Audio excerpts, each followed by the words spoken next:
Hello, welcome.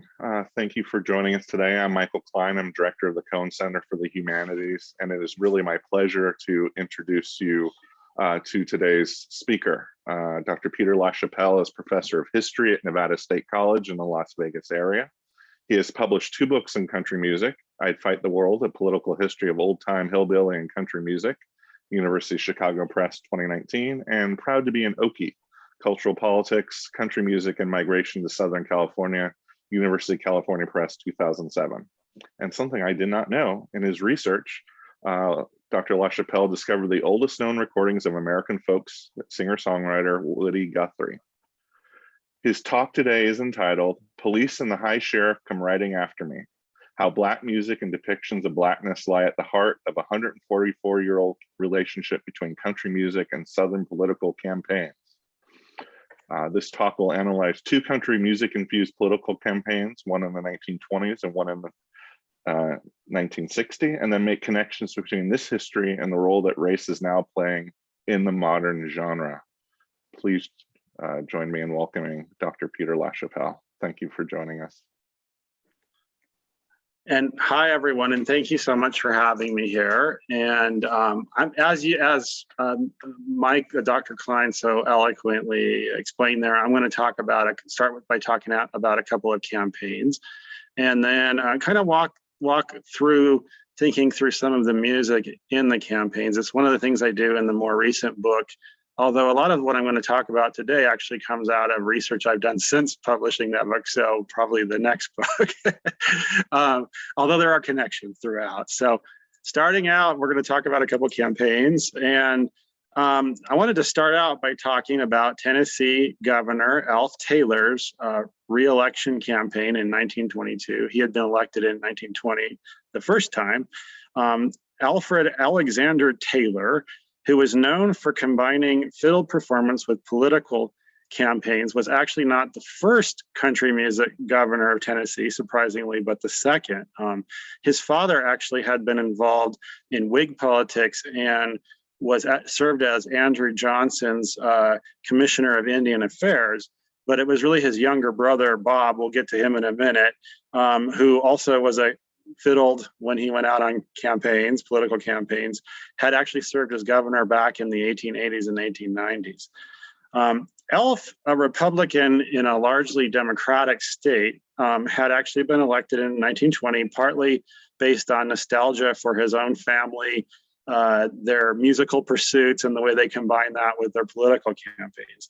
But 1922 was shaping up to be something really different. The nostalgia had worn off, and Democrats slammed him for mounting state debt and an outdated real estate tax code that he had pledged to fix but wasn't able to, partly because legislatures, many of his critics, were not helping him in that regard. Racial tensions were also high after several summers of attacks on Black communities throughout the urban South that had begun with the infamous summer of 1919. Some of you may have heard of that. It was in Tulsa in particular, 300 African Americans ended up dying as a result of race riots, mostly being attacked by white citizens. This came home to Tennessee as well in summer 1921. Taylor himself had called out the National Guard to quell street fighting in Knoxville, which remarkably no one died. Rather, it resulted in a couple of bullet wounds. So injuries, but no deaths.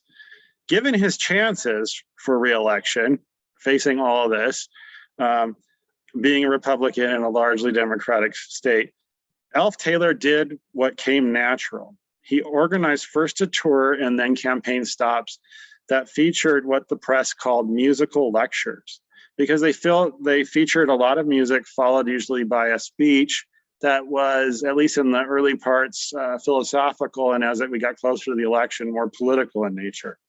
The emphasis, according to the newspapers, was on, quote, old-time Negro melodies, songs of the past that stirred tender memories. And these were played by Taylor on his fiddle.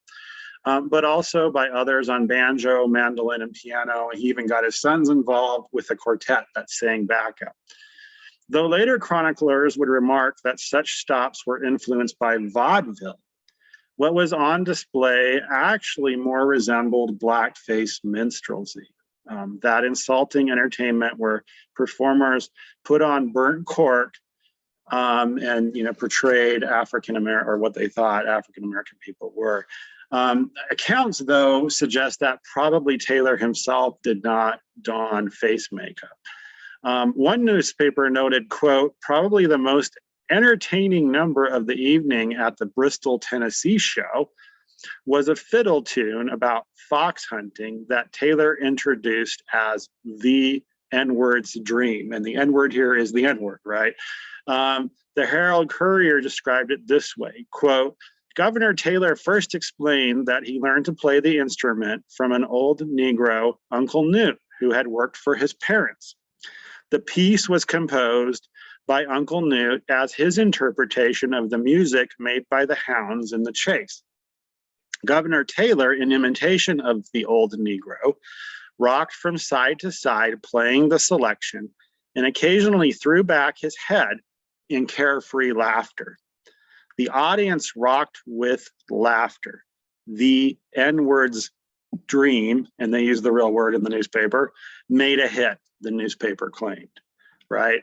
And actually, what I'm kind of showing you here, later on, ex-Governor Elf, you might see that on the 78 here, made some recordings of some of the music related to his campaigns, and he actually did record the N-word's dream, but it was never released by Victor. But they did release a couple of recordings where he did an audio introduction and then introduced his sons in quartet who were singing African-American spirituals, one of which is Pharaoh's Army Got Drowned, which is Mary Won't You Weep. It really is when you listen to it. And one of the most classic, actually Prince did this near the end of his life, a really interesting version of it, of kind of spiritual music making tradition. Elf Taylor's minstrel campaign performances did not emerge in a vacuum. In many ways, he was just continuing a practice that he and his Democratic brother, Bob Fiddling Taylor, that was his nickname, Fiddling Bob, had developed in the 19th century. Bob was the younger of the two, as I mentioned, and he basically invented the country music campaign during his successful 1878 bid for an East Tennessee congressional seat. And did that. Part of the repertoire on his campaign included minstrel origin numbers such as Turkey in the Straw, which is kind of considered, a fiddling standard. In 1886, Bob and Elf were drafted by their respective parties, one a Democrat, one a Republican, to run against each other for governor. Both achieved national fame for the race when they grabbed their fiddles from a table in front of a reporter and instinctively began to play their instruments in harmony. Newspapers, and here we got Frank Leslie's illustrated newspaper, ended up kind of mangling the particulars, and it almost appeared when you read the stories and saw the images, in this case, the drawing here, that the two were playing fiddle competitively for votes. They actually weren't. They did this kind of as a favor to the reporter who was in attendance. Bob was favored by voters largely because he was a Democrat in a largely Democratic state, and he beat Elf out for the governorship in that state. We sometimes refer to that as that particular race as Tennessee's War of the Roses, and people took to throwing white or red roses depending on which of the brothers they favored in the race, or wearing them sometimes as well. Though they were rivals in 1886, the two brothers worked together regularly on various political and performance ventures throughout their lives. Mimicry of Black people was nearly always part of the act. In 1882, when Bob was in between political seats and in debt, Elf convinced Bob to put his comedic talents to work by going on the road and presenting a paid semi-autobiographical lecture and musical performance called The Fiddle and the Bow. And this kind of reminds me of, we used to speak sometimes of the Chautauqua culture of the 19th century, where people would go to these paid lectures, right? And it was also, a capitalistic enterprise. They made money off of it. That lecture, which reportedly netted Bob $75,000 over several years of appearances, featured a patronizing passage about Uncle Ephraim, who's pictured here, actually, and this is in a later published version of the lecture. He was described in the lecture as, quote, a tall, raw-boned, angular old darky, and I'm going to use the language here so you get a sense of it, with a very bald head. Ephraim in the story is foolishly conned out of his prized possum stew before rising to offer dance calls, and for what he called, in exaggerated dialect, a cotillion of white Southerners who were dancing, and which Bob Taylor, when he would do this for audiences, apparently acted out for the attendees.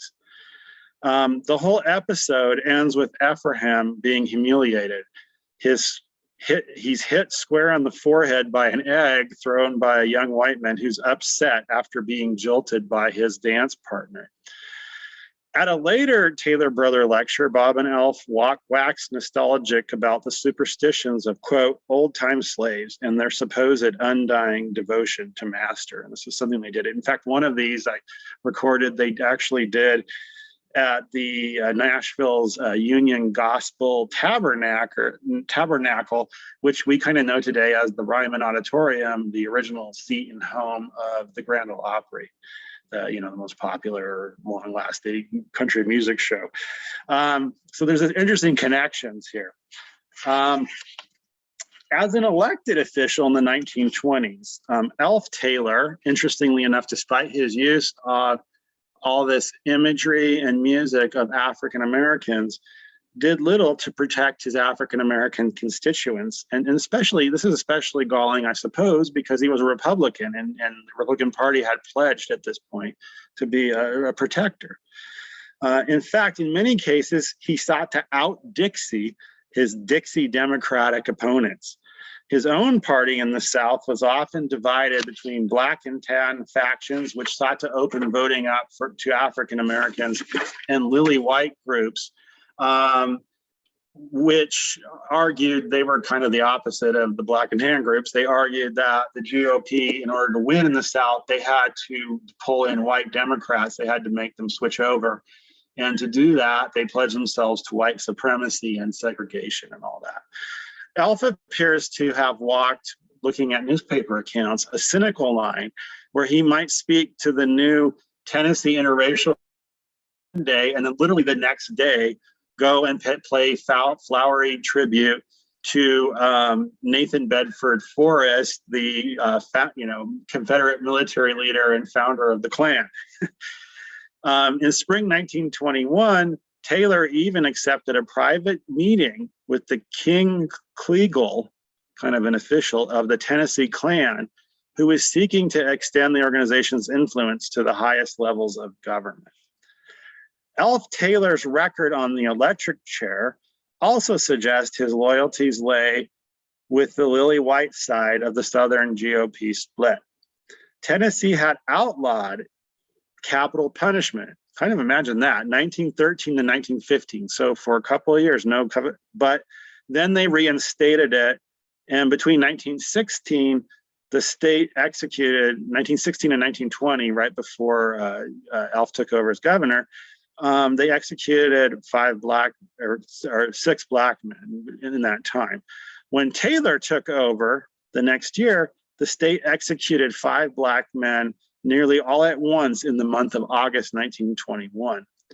And he kind of continued that stance. Again, I think kind of trying to show himself as someone who could out-Dixie the Dixie Democrats. During the final year of his 2-year term, Taylor denied clemency to 3 more black men on death row, including Maurice Mays. It was a pretty famous case. He stood for murder, a murder that another man later admitted. The execution of Mays, who stood accused of killing a white woman, was a tearful affair which drew national coverage in the Black press, largely because there were a lot of inconsistencies in the testimony. Mays' father, at the time of the execution, offered prayers for, quote, Papa's boy, while Mays himself professed his innocence and claimed that Taylor was just playing politics. For the last hour before his death, May requested that the men that had gathered, including his father, sing the spiritual "Do Lord Remember Me," his favorite song. And while he, quote, stood at the bars joining in when his voice allowed.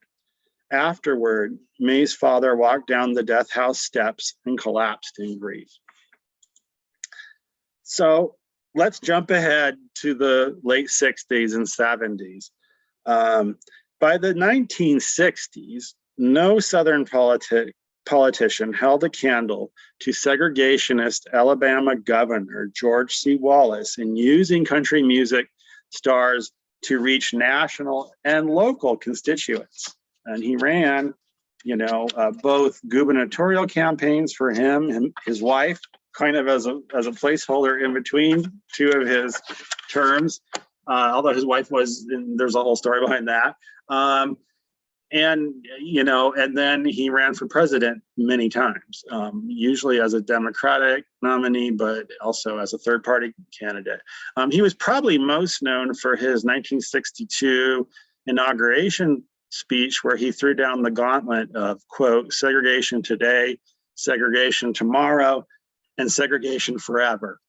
And he was also known for standing in the door of the University of Alabama in 1963 to keep Black students from registering. Wallace was a lightning rod. I don't think you can dispute this for white supremacists, probably the most well-known exponent of segregation in the nation at that time. Dozens of country music personalities performed in support of Wallace or made radio ads for his gubernatorial and presidential campaigns. And really, if you track this between the launch of his political career as a segregationist in 1958 and his belated and constrained public apology for supporting segregation in August 1979. And really keeping track of these has become very difficult for me because I keep finding new people. There are, and sometimes I'm surprised. And one name that surprised me on this list recently was Roy Clark, someone who I was familiar with through the television show Hee Haw. If you look through, some of the more famous people here, we've got in the very early days, Minnie Pearl. Minnie Pearl even sometimes gave a speech when his voice wasn't working on the campaign trail. We've got George Morgan, father of Lori Morgan, Hank Snow, Hank Thompson, Ferlin Husky, Gene C. Riley, Harper Valley PTA, Stonewall Jackson just passed away recently, right? All these folks at one point or another endorsed or campaigned for him. Some of these folks were paid a lot of money to do this. Some of them did it voluntarily. That's kind of interesting. He really cultivated a relationship with the Grand Ole Opry and musicians in particular.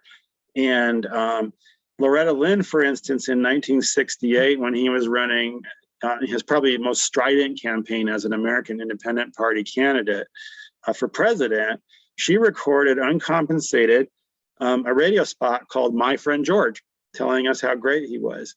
During Wallace's 1970 gubernatorial run, as I mentioned, Roy Clark went out and campaigned all over the state for him. And then, of course, over here on the left, you see in 1972, he had been, and you may know there was an assassination attempt. And in the immediate aftermath of that, Tammy Wynette and George Jones, probably the biggest country stars of the time you can name, they invited 10,000 fans actually to their house. They owned a mansion that was right next to what was called the Old Plantation Music Park. And they gave a concert to raise money for his campaign and help them cover some of their expenses and debts and that sort of thing. So in Lakeland, Florida, and they came out, and did that. So definitely the strong connection. Over here on the right, by the way, I have some images of the actual his campaign band, Sam Smith and the Alabamians. And these folks were really active in the 60s. I think it's interesting how they dress and all that. Look, dinner jackets and whatnot. They get replaced, though, we'll see in a minute, by one of the Grand Ole Opry stars who has more star appeal, as we move into the late 60s and 70s.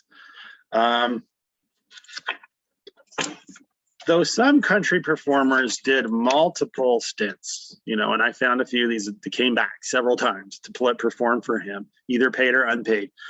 Billy Graham was by far the longest lasting and most devoted, joining Wallace's entourage sometime in 1968 and sticking around as a soloist and eventually as his campaign band leader and key performer until Wallace's final presidential run in 1976.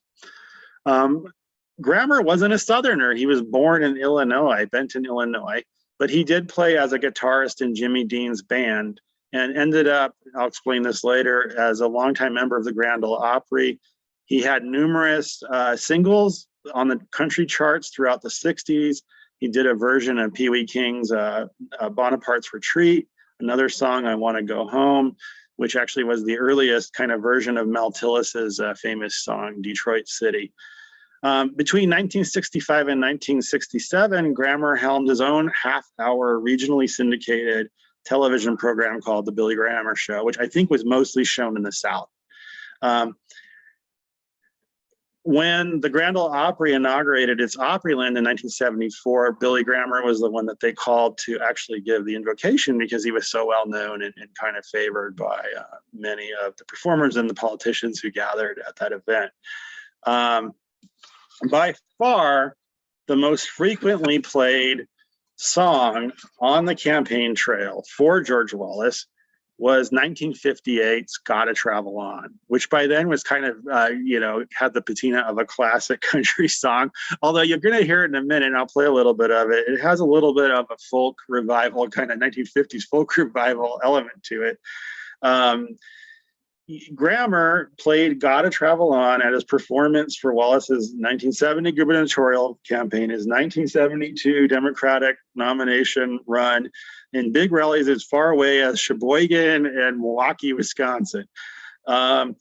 Indeed, he had just played this song, Gotta Travel On, at the time when the assassination attempt happened in Maryland in 1972. And Time Magazine noted he had just played this and then what they said was a sprightly version of Dixie right before the shooting. In 1976, after primary losses to Jimmy Carter forced Wallace to cut his staff during his fourth presidential campaign, Wallace told the Philadelphia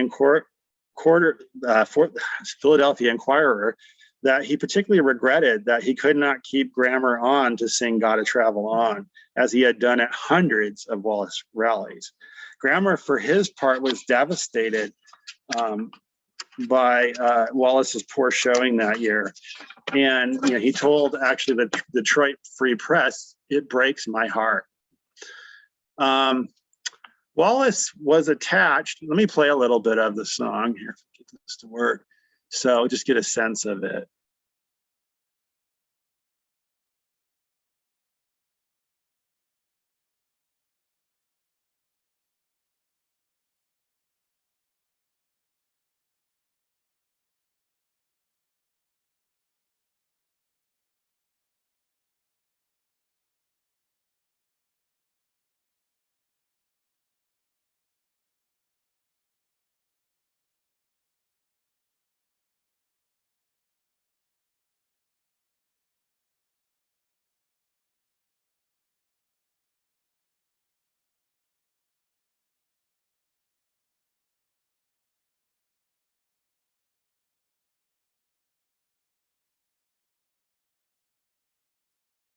Because he's been on the chain gang too long. Hang on to that thought, okay?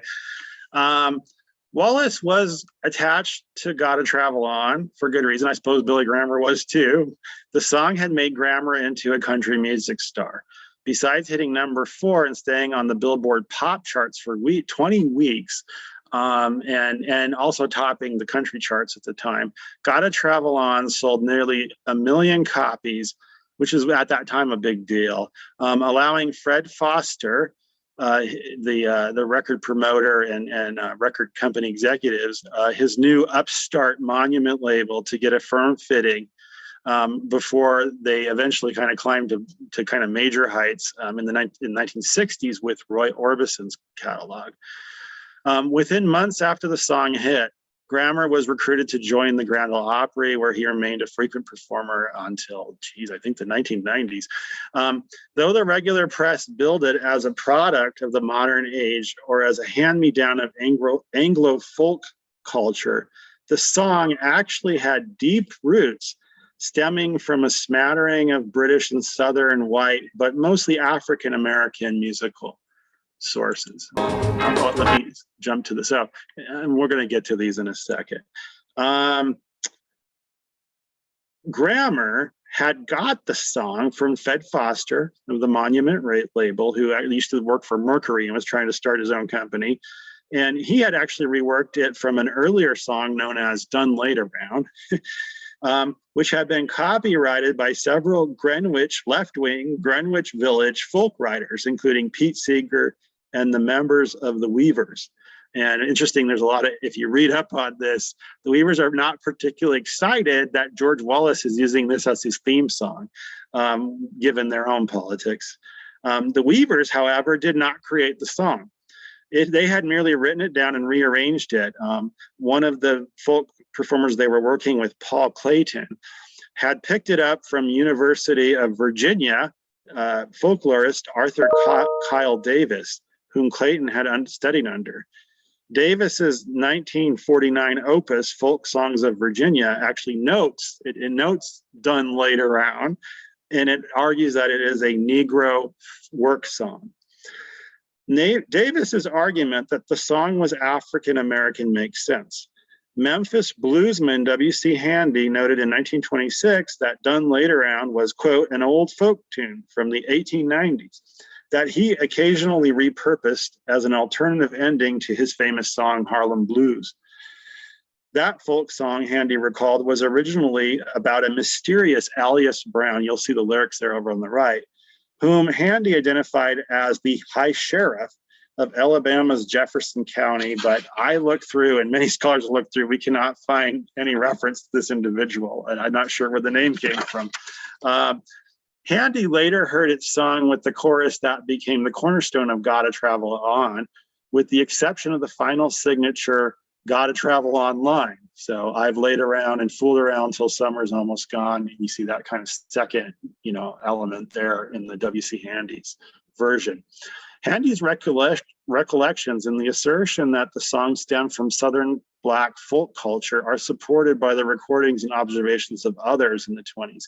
Handy's version was nearly identical to a track titled Police and High Sheriff Come Riding Down, recorded by blues harpist Ollis Martin, a Black Alabaman, in August 1927. I could play a little bit of that too, you get a sense of his style.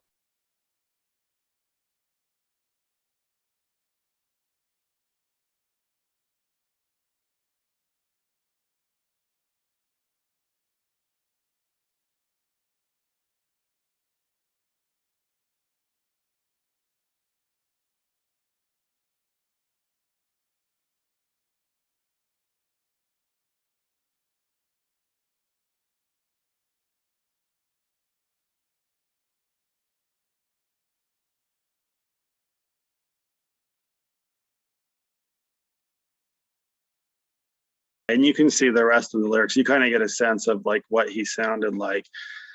This does not mean the song maybe didn't simultaneously also appear in the folk tradition of white Southerners. It was very common for songs to move back and forth between communities.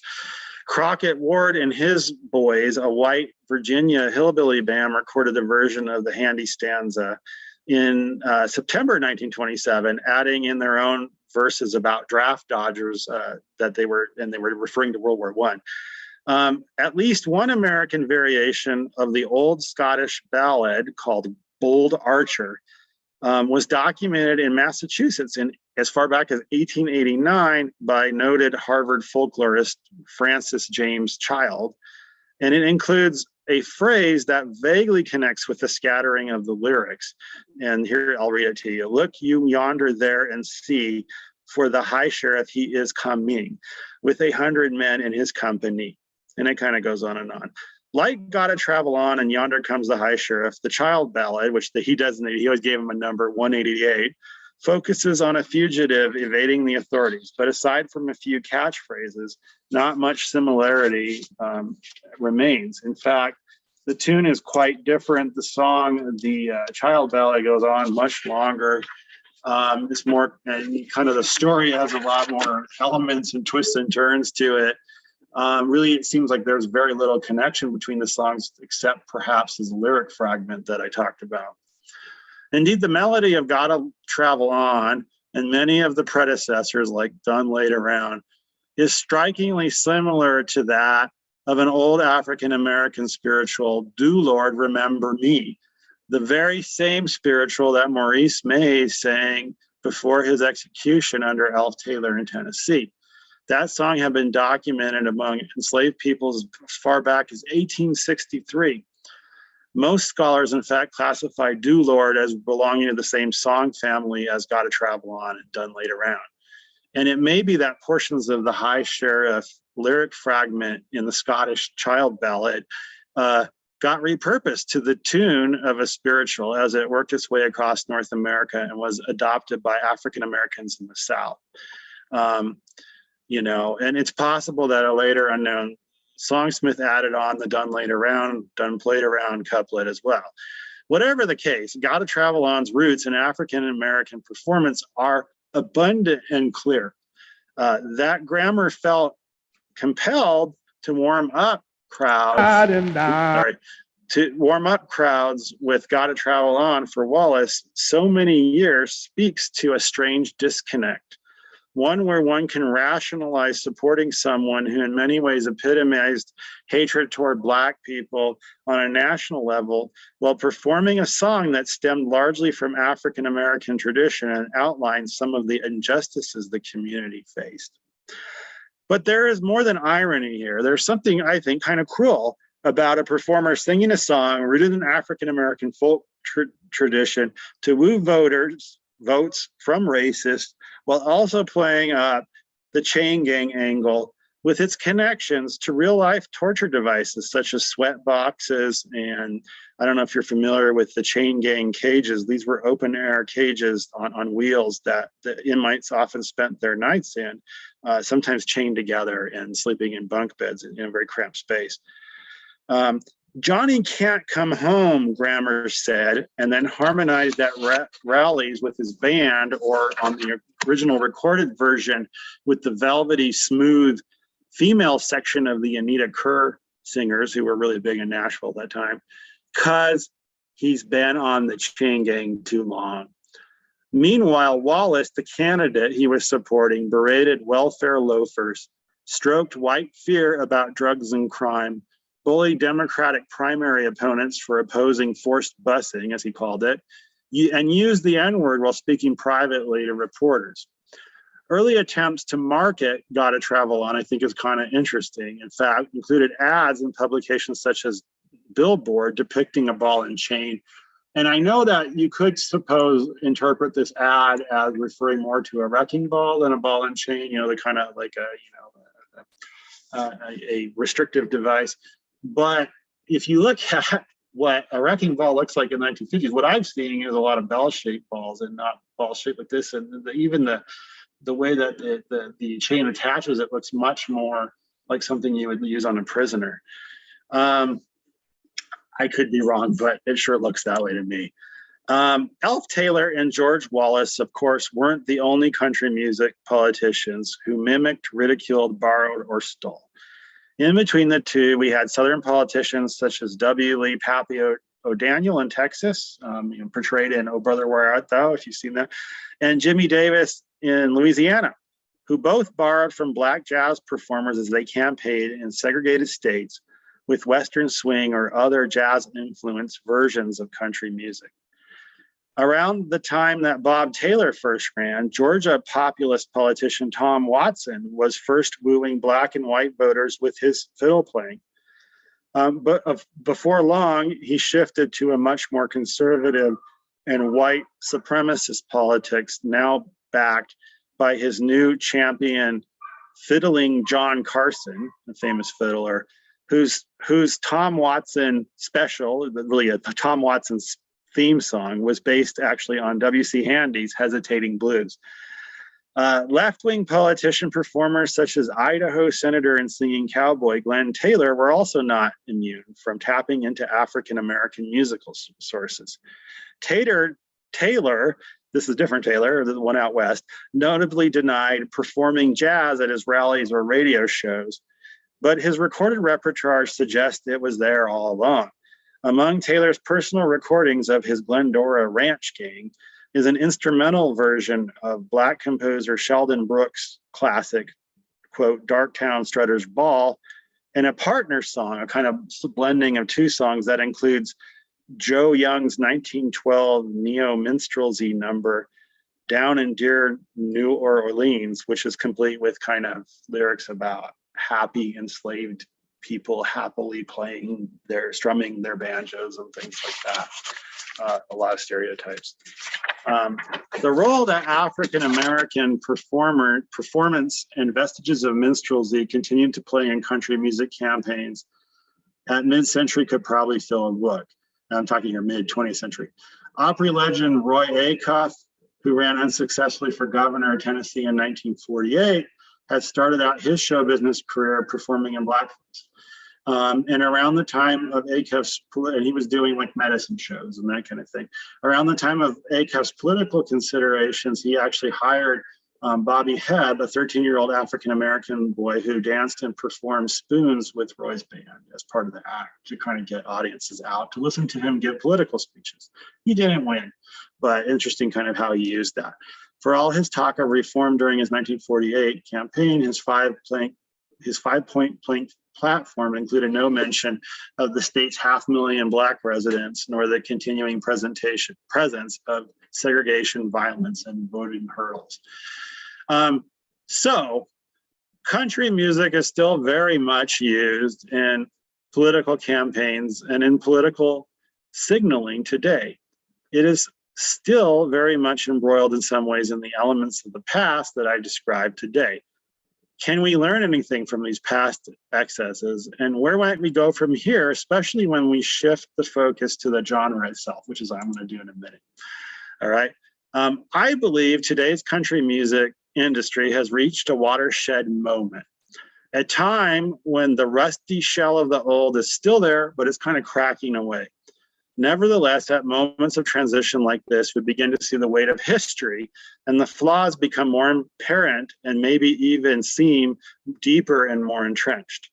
In the last 7 years, the country music industry has been hit with scandal after scandal. I have them listed here. I'm going to go through some of them, mostly surrounding issues of gender and racial discrimination.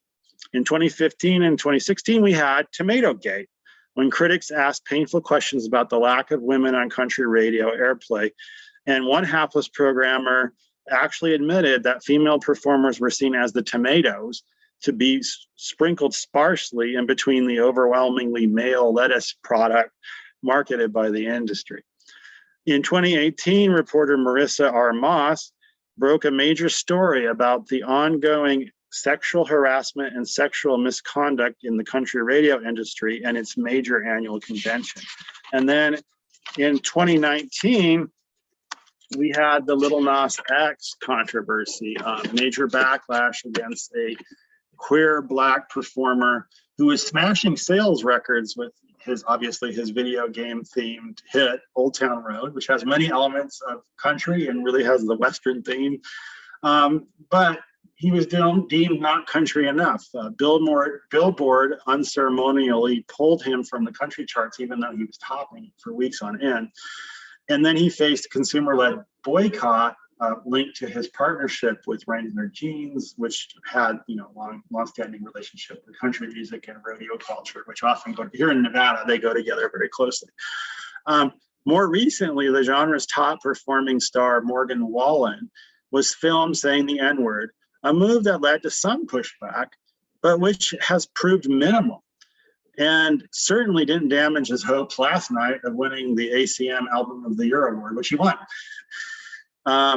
Black male performers like Kane Brown and Jimmy Allen, and before them Darius Rucker, do today get airplay. But critics have pointed out is that it's much, much harder for African-American women like Mickey Guyton and Miko Marks to break that ceiling. A daunting reality in an industry that has for so long supported only one Black performer, Charlie Pride, for many, many decades, and which has yet to fully embrace. Certainly there are Latino performers, but to kind of fully embrace the fans and upcomers of Latino background. There, fears remain that these changes and promises that the industry, and by the way, as a result of this, the industry has made all kinds of pledges, right? But fears remain that these changes and promises remain hollow, that they will be maybe like last night's awards show with a healthy showing of Black performers and presenters, but few Black stars around long enough to actually win the awards offered. A whole new group, the Black Opry, was formed, in fact, to not only offer performance venue for African-American performers in Nashville, but to challenge and goad the industry into doing better. And this is where I think we can learn from the histories of people like Alf Taylor and George Wallace and Billy Graham.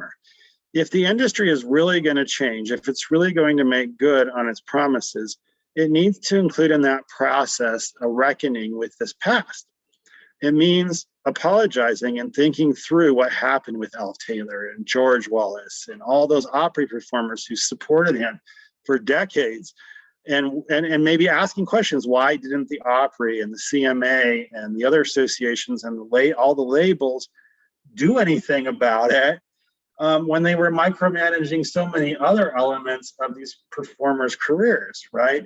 It might even mean the Opry apologizing posthumously to funk performer James Brown, who was treated very shabbily in 1970 when he appeared as a guest of Porter Wagner on the Opry.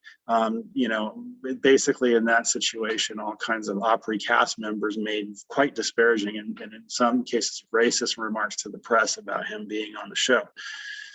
Recognizing the past for what it is an important element, I think, of starting to, in the language of AA, maybe do the work, or in Hebrew, teshuvah, right? Fully repenting by actively engaging and undoing your past wrongs. Other institutions have done this recently.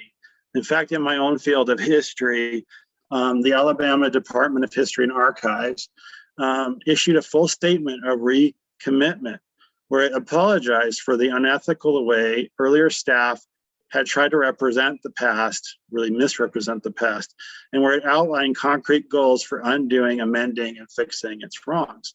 Perhaps it's time for the whole country music industry to follow suit with its own statement of recommitment.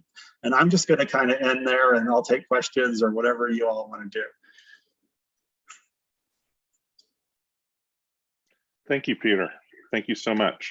Appreciate that. Stop sharing. Yeah, stop sharing. Okay, let's see. Make it easier. Oh yeah, here we go. Wonderful. Oh, I can see all the people in here now. Okay. Great. Does anyone have any questions for Pete?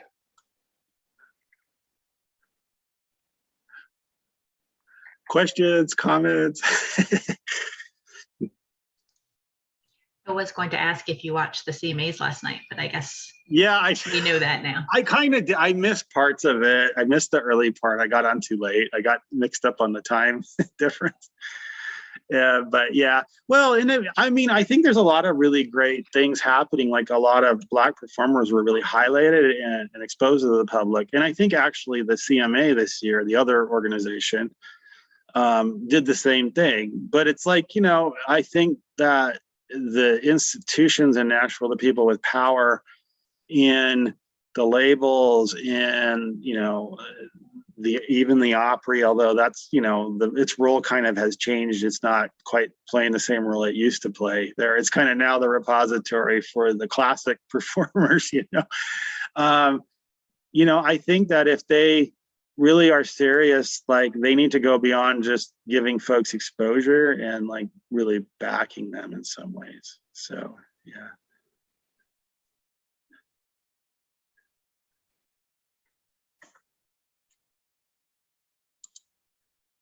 I'm kind of reading the comments here thank you about someone just had a comment about Lil Nas X and the connection. Yeah, I mean, I think he's important. And, there's always these debates about crossover artists. And, many years ago, the sociologist Richard Peterson, studying country music, kind of came up with this idea that there are kind of these gatekeepers that decide who and what is country and what isn't. And, supposedly those standards are consistent and they continue throughout historically, but we know they've shifted over time. And, I think sometimes, people say, wow, he's not country. Well, I mean, he wrote a song. In some ways, some people would argue that was more country than a lot of the country songs. It had more of the elements, the classic elements of what a country song is. And he's still kind of, I know his new album's a lot more pop, but he's done things recently. He's even kind of done like live, audience kind of performances where he's taken classic songs and kind of reworked them in his own way. And I think that's cool. I hope he comes back to country even more. I hope he kind of makes himself more of a presence there. I think that'd be great. It's certainly, if you look at those videos, I remember those videos. I love those of the little kids jumping up and down when he's performing and just this immediate connection. I got exposed to him through my own sons in that kind of, they were playing the video, or they knew the video game and some of the YouTube channels that he was on. And they sort of they said, come and watch this, Dad. They know I teach a class on the Westerns too. So they're like, come watch this, Dad. You got to watch this. So.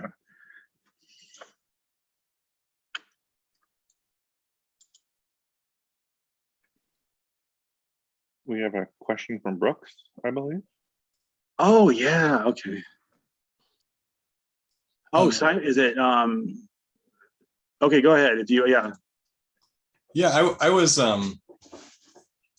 so yeah, I'm glad you brought up, Lil Nas X. And I mean, there was that great cover of Jolene that he did. Jolene, I was trying to say, yeah. Which was really awesome.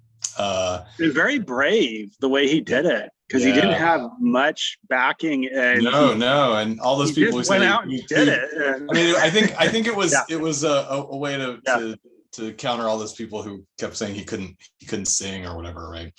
And it was really gorgeous. But I kind of wanted, there were sort of two things that I wanted to ask about. And I don't know if they're actually part of the same thing or if they're kind of different. You mentioned at the end Charlie Pride, who I wanted to bring up because during the Wallace period, I believe Charlie Pride was the best-selling country artist, or close to it, if not the best-selling. He did well he had a string of number one hits, right? Yeah. And when it was, I was checking this out, and I mean, it is like essentially mirrors the moment that Wallace was a national figure. And so on the one hand, I'm kind of curious what you make of that.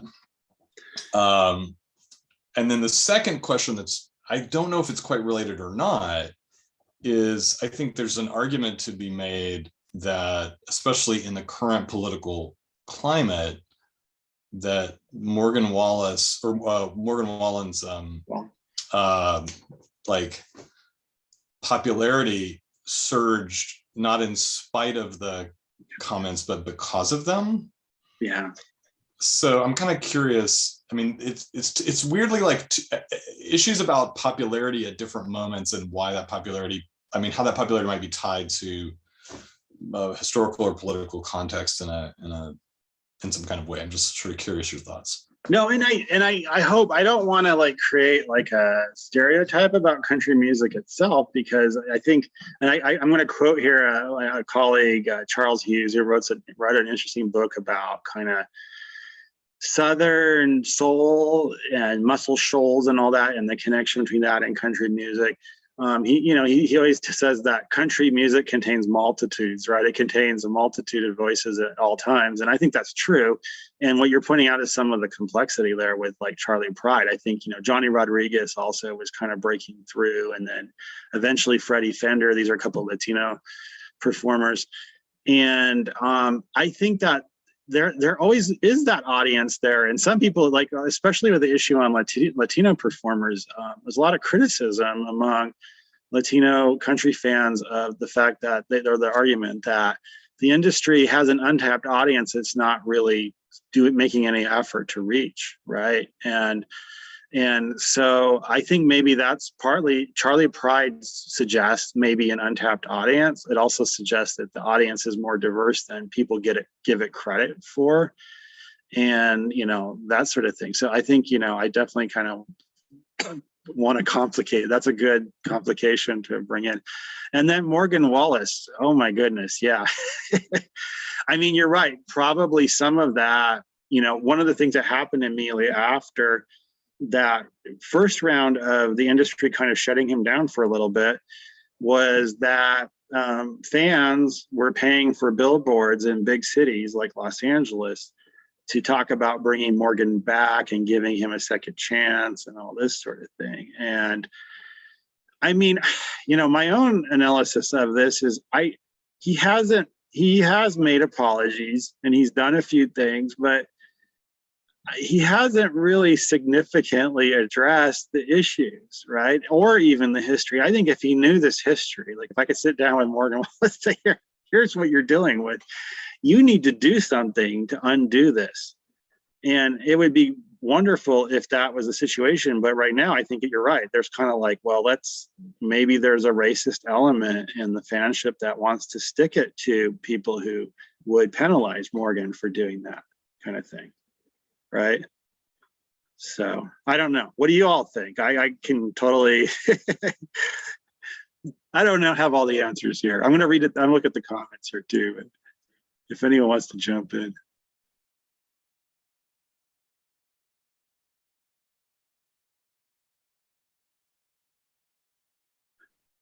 Oh, so yeah, I'm looking at the comment for Simon Buck. I don't know if he's still here.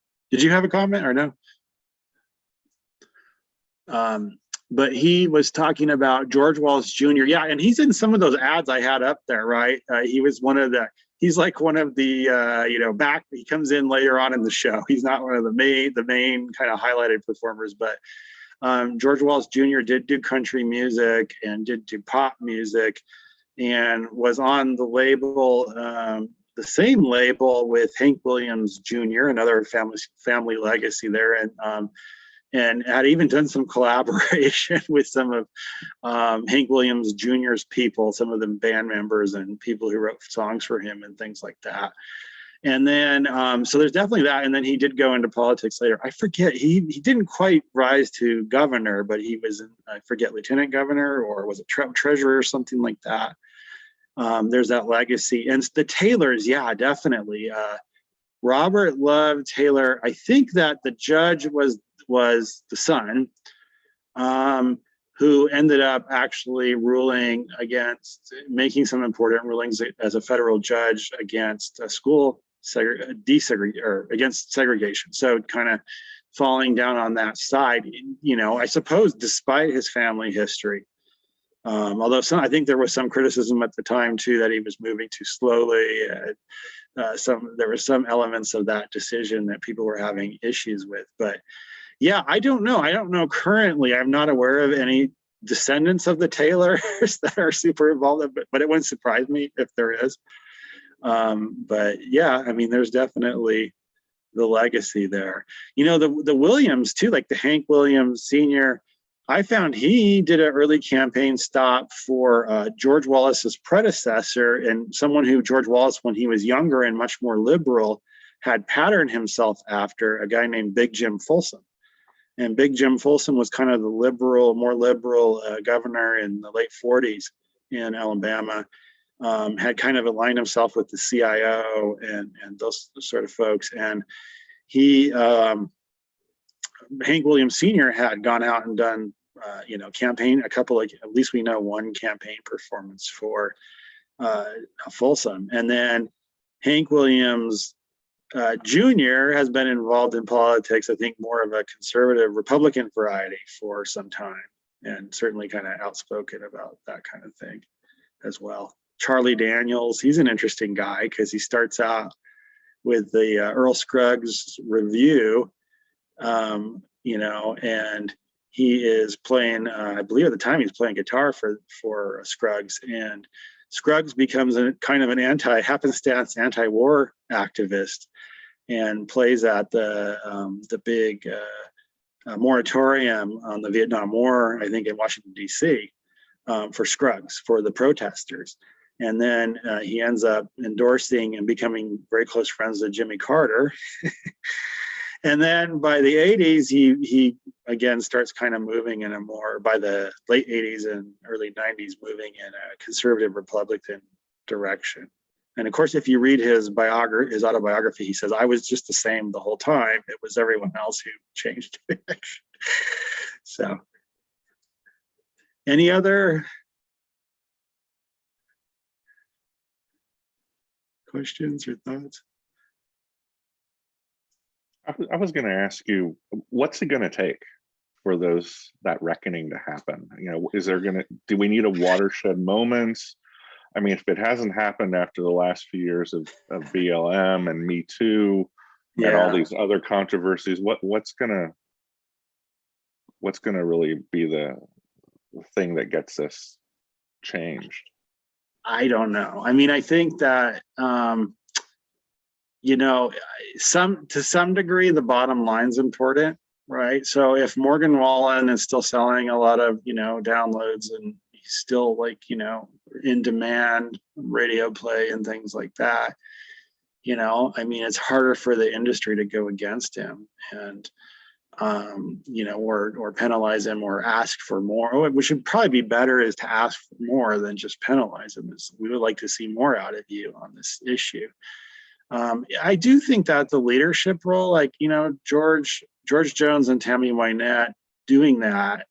And I know some people have tried to excuse it because they say that, Shirley Chisholm, African-American activist, politician, had come out and met with Wallace after the assassination attempt. But she was trying to kind of, I think, my interpretation at the time, to try to get him to move in a new direction. And he eventually did that, although it took a very long time. Some people try to excuse George Jones and Tammy Wynette doing that by saying, well, look, Shirley Chisholm was at his bedside immediately afterward. Well, I think it's different, and I think that was a powerful thing that they said, and they could have done something a lot more positive.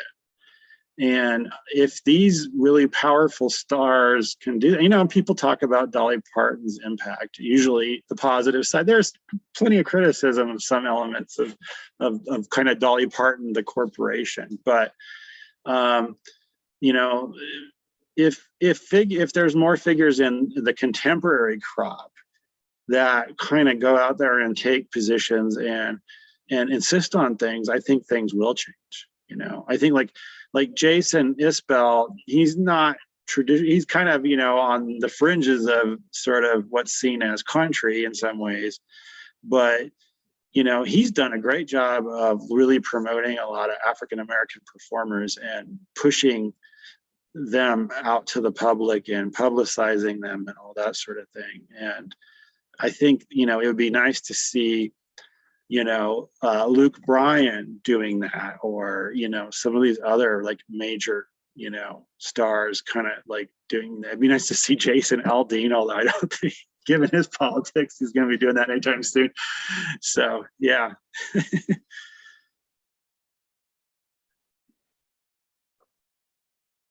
Right. Pete, Dr. Peter LaChapelle, thank you for joining us today. It's been a real pleasure. Yeah, thank you. And thank you all for coming out. For our audience members for joining us as well. Have a good Thank evening. you. Okay.